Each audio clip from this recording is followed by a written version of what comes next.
Okay, my name is Leslie Earhart. Earhart is spelled E-A-R-H-A-R-T, and I'm a Public Information Officer for the Tennessee Bureau of Investigation.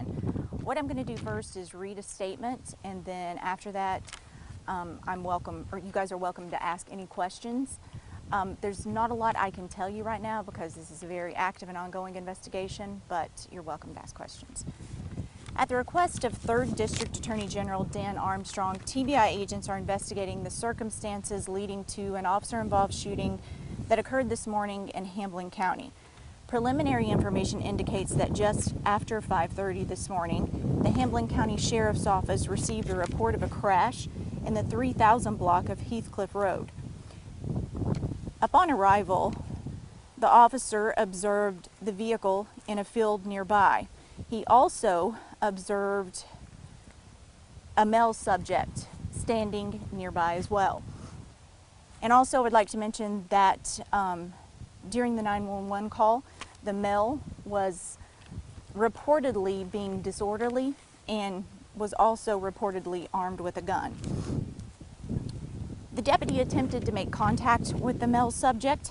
For reasons still under investigation, the man, identified as Anthony John Michael Zapier, refused to comply with verbal commands and began fighting the deputy. According to statements taken at the scene, Zapier ran and entered the deputy's cruiser. The deputy tried to stop him and was dragged by the vehicle through a field. At that point, the deputy fired his service weapon, striking Zapier. He was pronounced dead at the scene. The deputy also sustained injuries during the incident. He was transported to a local hospital for treatment. At this time, the investigation remains active and ongoing.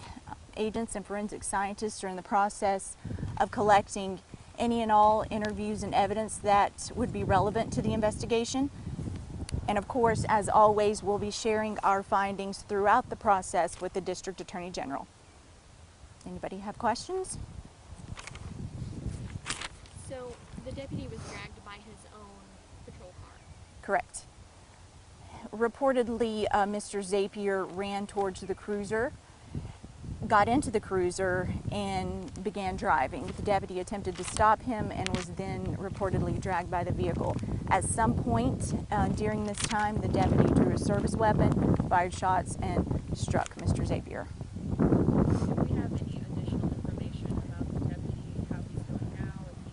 I don't have a current status. I know he sustained non-life-threatening injuries, but I don't know if he's already been treated and released or the current status. And again, just to reiterate, when the Sheriff's Office received the report of a crash, they were also told that the male subject was reportedly acting disorderly and armed with a gun. So at that point, upon arrival, the deputy spots the vehicle along with the male subject. He attempts to make contact, and then from there, for reasons still under investigation, an altercation occurred. He would not comply with verbal commands.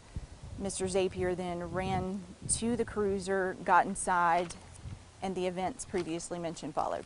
Do we know how old Mr. Zapier is? Yes, his date of birth is 10/28/99, so he's 19. Getting ready to turn 20. Approximately how far did that cruiser make it, dragging that deputy? I don't have an approximate location. It was parked, and you'll see when you get some video from the top of the hill, it was parked in a driveway of one of the residences. It was probably more than 100 yards, if I had to estimate right up, probably more than that, but I don't have an approximate. Did Zapier actually live at the residence, or did the crash just happen here? It's my understanding the crash just happened here. He did not live at the residence. And do we know how many shots the deputy fired?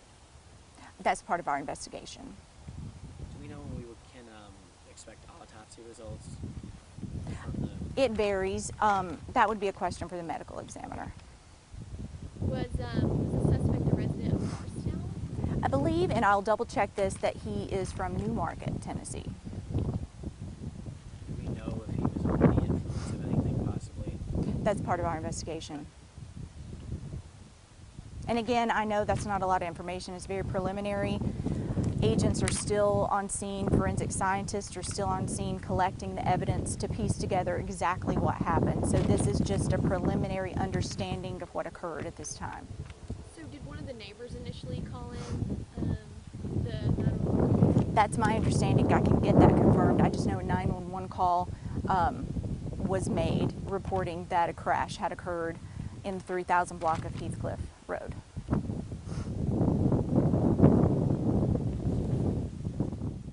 Anybody else? Okay, if we have any updates or if any of the facts as we know them drastically change, that information will be updated on tbinewsroom.com. When we finish up here, I'll post a written statement on tbinewsroom.com as well, so you'll have the facts that I mentioned during the statement.